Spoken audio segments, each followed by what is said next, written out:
All right, the gate tonight was $6.5 million. The attendance was 17,343, sold out.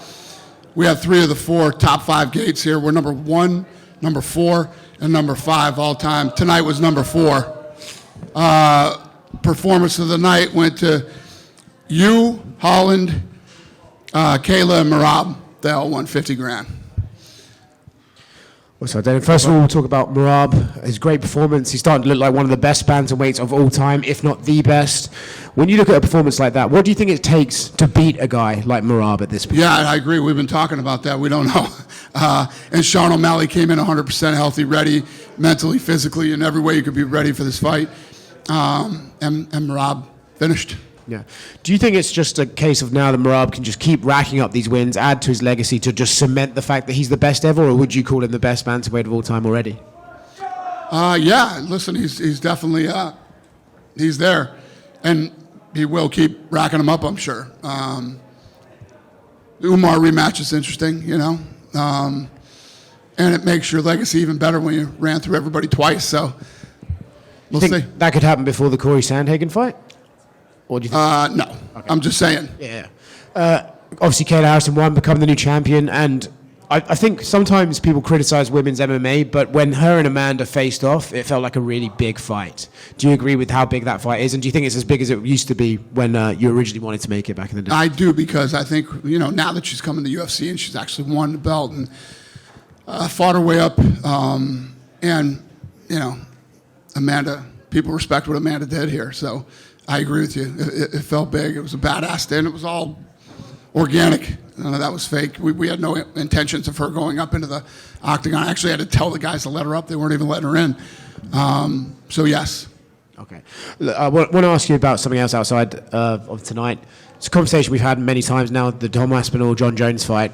It's a bit different now, right? Because Jon's been tweeting a lot about the fact that he's told you his plans, he's ready to vacate the belt, and all the rest of it. He said he's ready to vacate the belt? He said he doesn't care if you strip him, he would vacate it.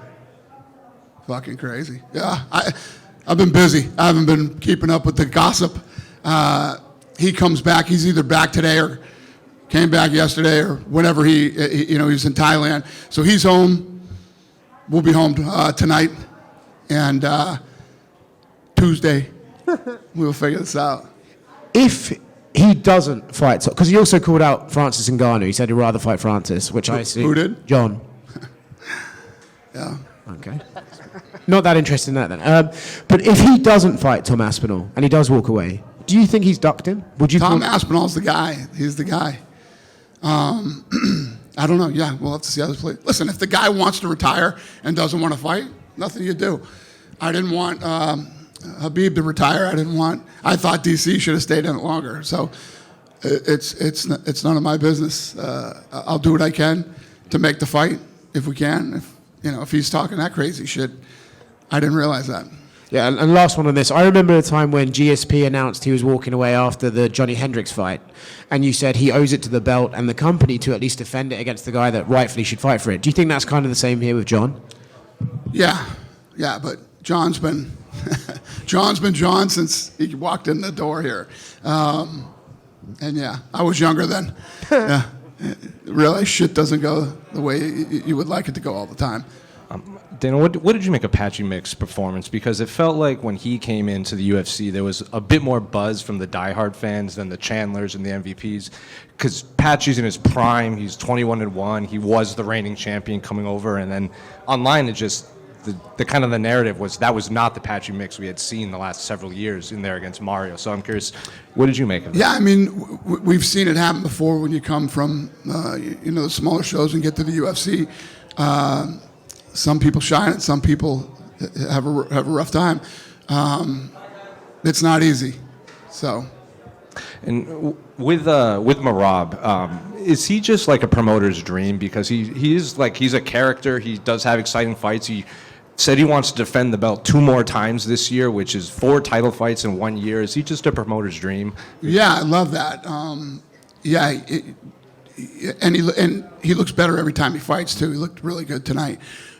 He's similar question about Joshua Van. He's 23. He's like 2-0, 3-0 this year. He wants to fight 5-6 times this year. He's already saying he wants to fight in San Antonio and Noche UFC. So the broadcast seems to think he's a budding star at flyweight.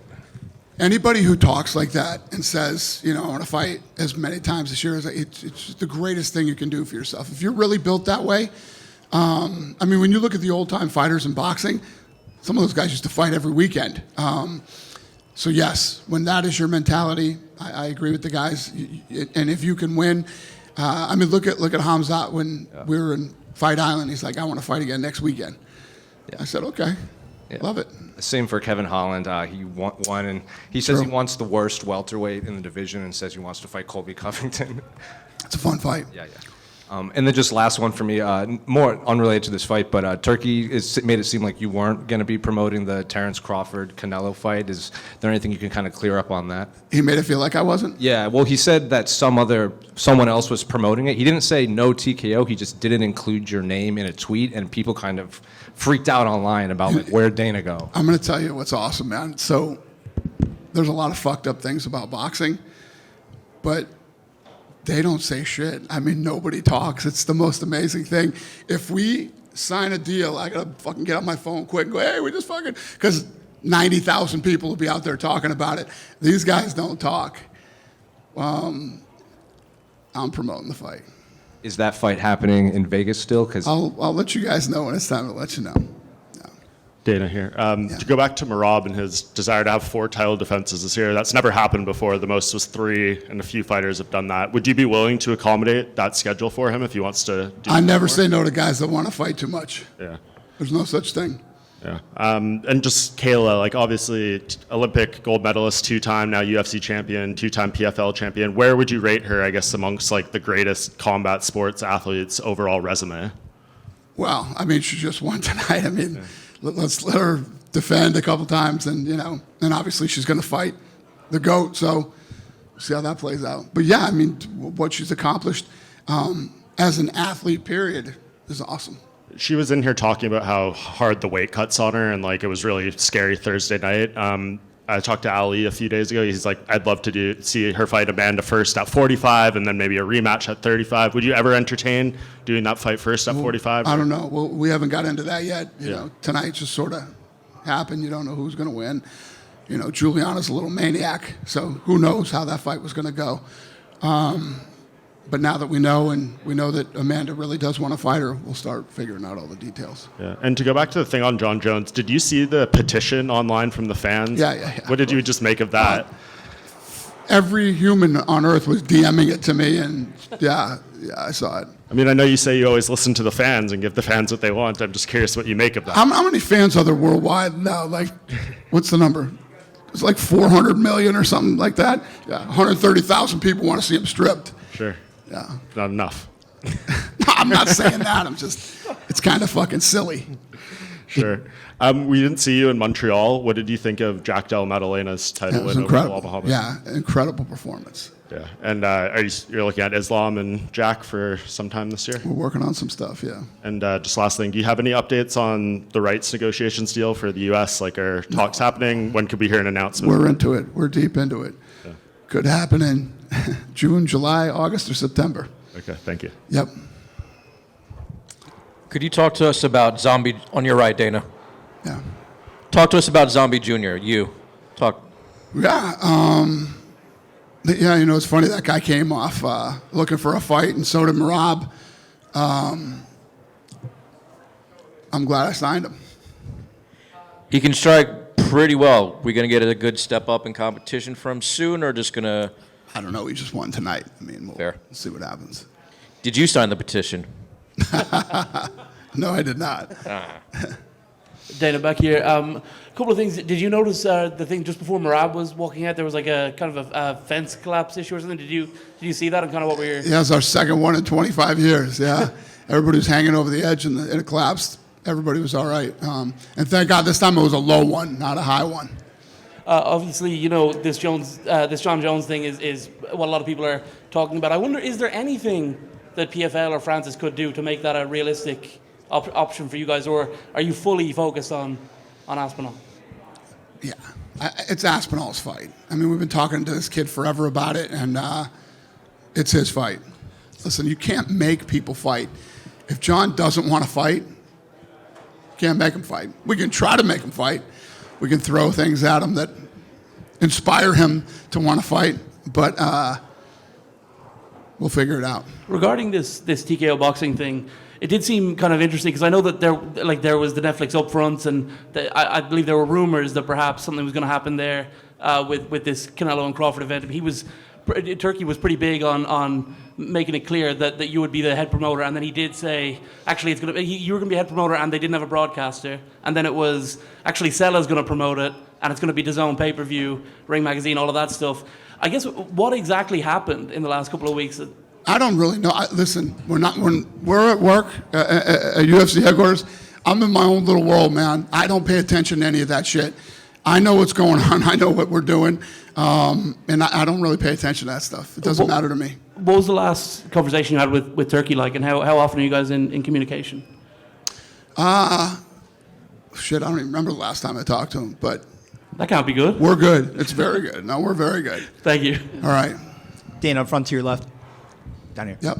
So when Amanda, was announced as joining your UFC Hall of Fame a couple of months back, and then within an hour she's saying she wants to return to the cage. Did you guys know that going in when you were planning to give her that honor? Yeah, she had been talking for a long time. I think that if Kayla made it to become a UFC world champion, that she would be interested in fighting her. So, but you never know. We're talking about Jon Jones now for the last however many months. So she showed up here tonight.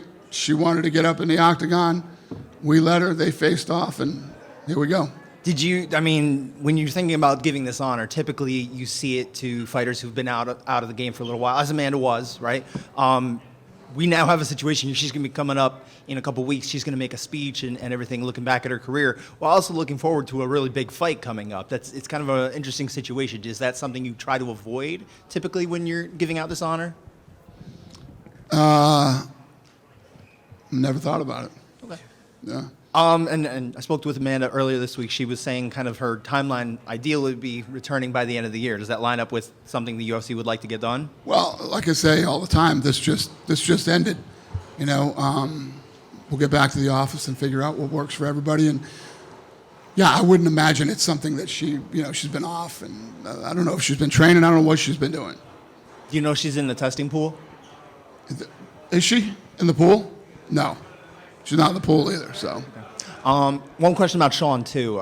Obviously, 2 back-to-back losses to the same champion, a dominant champion here, puts him in kind of a weird place career-wise because it's almost like that Max Holloway thing, lose twice to Volkanovski in back-to-back succession.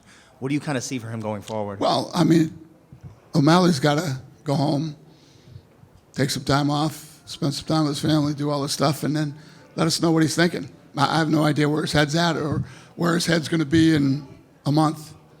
So this is one of those things, you let this kid go home and enjoy his life for a little while and clear his head and figure out what he wants, and then come back and tell us, and we'll figure it out. In theory, 45 could be an option. Is that something you'd be up for, or just... Would I be up for what? Seeing him go to 45. Oh, I don't know. That's up to him. Thank you. Dana, right back here. It was kind of crazy how much interest Jon showed in the Francis Ngannou fight. Like, there was some tweets going back and forth. What would happen if he came to you and says, I'll fight, but I won't fight Aspinall, I would fight Ngannou? Would you even be interested in that or no? I don't have Ngannou on her contract, and Aspinall's the guy. Right. If you were put in the position, would you maybe try to get Ngannou back under contract or no? Probably not. Yeah. Understood. I'm just curious. But I understand. Last question for you is, I feel like the sport of MMA is starting to see some little bit of a change, right? You don't see champions making 5, 6 plus defenses anymore. A lot of them are kind of like 2, 3 and out, which goes to show that the sport is evolving kind of deal. Why do you think that is? Why do you think we're seeing kind of, shorter reigns, if you will? Shorter? Like title reigns. Oh, yeah, got it. I see what you're saying. Well, Merab might... We'll see what happens with Merab. It depends on the talent. The guys that did those type of defenses whether it was Jon Jones, who is considered by many the greatest of all time, Anderson Silva. I mean, you know, I don't know if it's that the sport is definitely evolving, and it's going to continue to evolve. But I don't know. And last question, in a few weeks you'll take the promotion to Azerbaijan for the very first time. What are you expecting out there? How excited are you to cross off another place to bring the UFC? Yeah, I love it, and you know, I like going to new places and exposing the live event to people. We had a bunch of people here tonight who had never been to a live event before, and when you talk to people after they see it live, it's different than watching it on television. So, anytime I can get that experience to bring people in that have never been, I love it. It's literally my goal over the next however many years till I drop dead. Yeah. Thank you, man. Yeah. Hey Dana, over here. Mm-hmm. Is a Pantoja Merab super fight something you're open to in the future? Never even thought about it till you just said it. I'm open to anything that makes sense and that people want to see. Also, you recently came out with the energy drink Form. If anyone wants to try it out, what's some flavors you recommend? The Form? Well, obviously everybody is going to have their own opinions and their own. For mine is orange right now, but Lene loves the grape. I don't know. You got to choose for yourself. I'm orange. She's grape. The Screamin' Freedom is like the old Bomb Pops, and then I've never been like a Blue Raz or any of that shit kind of guy, but that's pretty good too. Thanks. Dana, right here. We haven't seen you since UFC 315, as Mike said. Valentina Shevchenko defended her title again. I know in the past you said you really liked the Zhang Weili super fight. Do you feel like with where those divisions are now, that you've had a month maybe to think about the matchmaking for Valentina, that now is the time to make that fight? Sure. So that'll definitely be next. I'm going to get back, and we got matchmaking on Tuesday. And I tried. Thanks. We good? Dana, Yeah. Dana right here. Yeah. Alex Bahunin tweeted out that as of today, there will be no September pay-per-view. Can you confirm or deny that? No September. Oh, Noche? Yeah. Yeah. Yeah. Okay, yeah, so there's no UFC pay-per-view in September this year. Yeah. Yeah, right? Yeah. We're going to go. We don't have a date for that one yet, but yeah. Okay. Yeah, so what happened was we were going to be down in Mexico. The arena's not ready for us, so we had to. Yeah, just screwed up plans. Yeah. Gotcha. So I've been debating this all week personally, but I wanted to know your thoughts. Is Kayla Amanda bigger than Amanda Cyborg was back then? Oh, definitely. Yeah, definitely. The sport's bigger, yeah. Hey, Dana, congratulations on another successful event. Thank you. You now have your hand in the BJJ world with the UFC BJJ kicking off. Obviously, you own the MMA world and get into the boxing world, which you will own. The slapping world. Slapping world. My apologies. But your boy, I'm sure you've heard of him, Joe Rogan, on his podcast mentions countless times that he would love for you to get into the kickboxing world. Have you ever thought about getting into the art of 8 limbs? No, I did. I shouldn't say no. Maybe I did. 20 years ago, we were looking at some stuff. When I was younger, and I was a huge boxing fan, I used to like kickboxing too. I used to watch kickboxing on ESPN, and remember when they used to say the kick of the 80s? It was, kickboxing was the kick of the 80s or some shit like that, but it never really happened. And I don't know. It's just not. I have to feel it and really like it, and it's just not that I don't like kickboxing. It's just I don't want to promote it. I like Muay Thai too, but I mean, why would I pick kickboxing over Muay Thai? Why not do Muay Thai, which I think is way more violent? Yeah, I'm not into it. Dana, other way, over here. Yep. Yeah, one more thing on just Jon. I know you said you can't make him fight Tom, and it's ultimately up to him. I know you've basically been on every wave in this sport. In your heart, do you believe that this is just the process, or is it ultimately you'll get him to fight in your mind? It's definitely the process with Jon Jones. been going through this since the day he started here. And it's definitely the process. Do you believe it Him and ultimately Anderson will happen, Silva, though? him and Anderson Silva, every time, throughout the history of being in business with those guys, when it comes time to get them fight, it's like dealing with artists. It's interesting. That's your gut. Like, in your gut right now, does it tell you that fight will end up happening? What's that? Like, in your gut, do you think that fight will ultimately end up happening? Yeah, I mean, I've been saying it since the beginning, and Jon Jones agreed to do the fight. So Jon Jones was offered the deal and accepted the deal. Dana. Yeah. Dana here.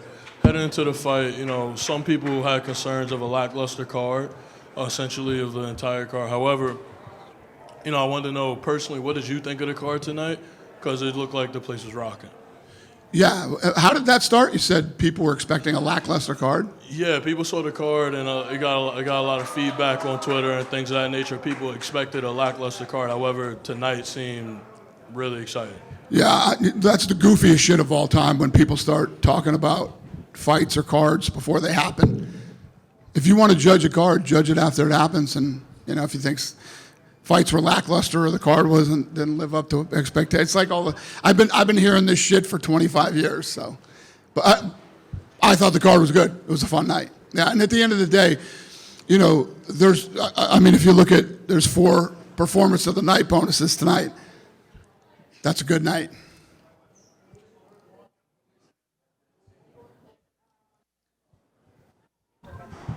Try again. Sean O'Malley said that he didn't see a trilogy coming again with Chito Vera, but after his result tonight, would you say, is it possible to see this fight coming maybe in the future? Chito Vera and who? And Sean O'Malley. Again, anything is possible. Because they are one-on-one, right? It could Yes, be. ma'am. Anything is possible. Thank you so much. Thank you. So, Dan, just to clarify there, you said Jon has agreed to fight with Tom. To clarify, you said that Jon agreed to fight Tom, yes?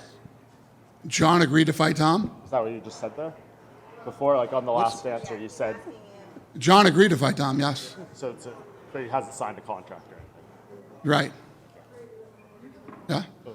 You guys have heard me for the last however long. I said, I guarantee you this fight's going to happen. This fight's going to happen. Fight's going to happen.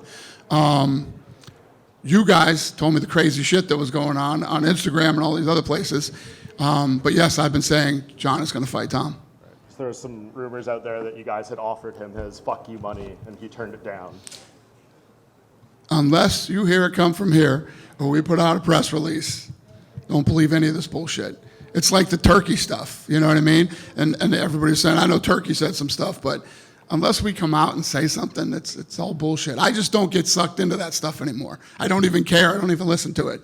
And most of the time, the shit that I hear that happens, I hear from you guys when I come to things like this. Otherwise, I don't care and I don't pay attention to any of that stuff. But yes, Jon agreed to fight Tom. Fact. Good? Thank you, guys.